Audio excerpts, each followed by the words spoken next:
मनोबुद्ध्यहङ्कारचित्तानि नाहं न च श्रोत्रजिह्वे न च घ्राणनेत्रे न च व्योमभूमे न तेजो न वायुः चिदानन्दरूपः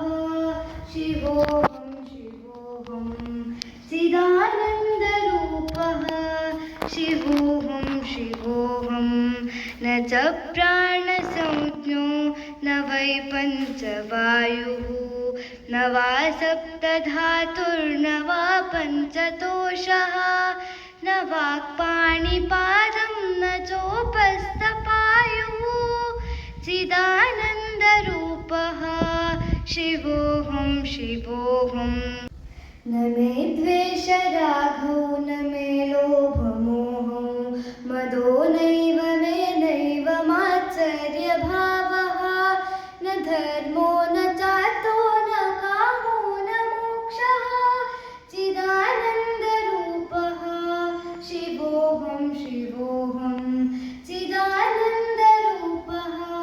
शिवोऽहं शिवोऽहं न पुण्यं न पापं न सौख्यं न दुःखं न मन्त्रो न तीर्थं न वेदा न यज्ञाः अहं भोजनं नैव भोज्यं न भोक्ता न चिदानन्दरूपः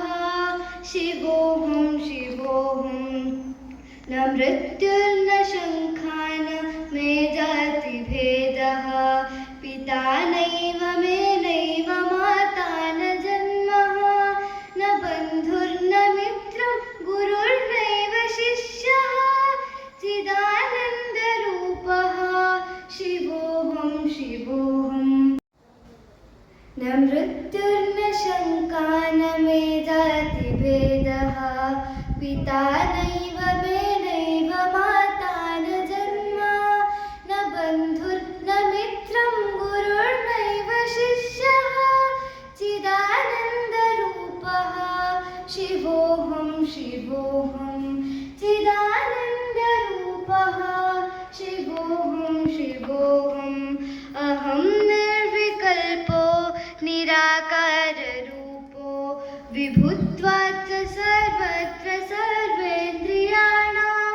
न चासङ्गतं नैव मुक्तिर्न बन्धः चिदानन्दरूपः शिवोऽहं शिवोऽहं चिदानन्दरूपः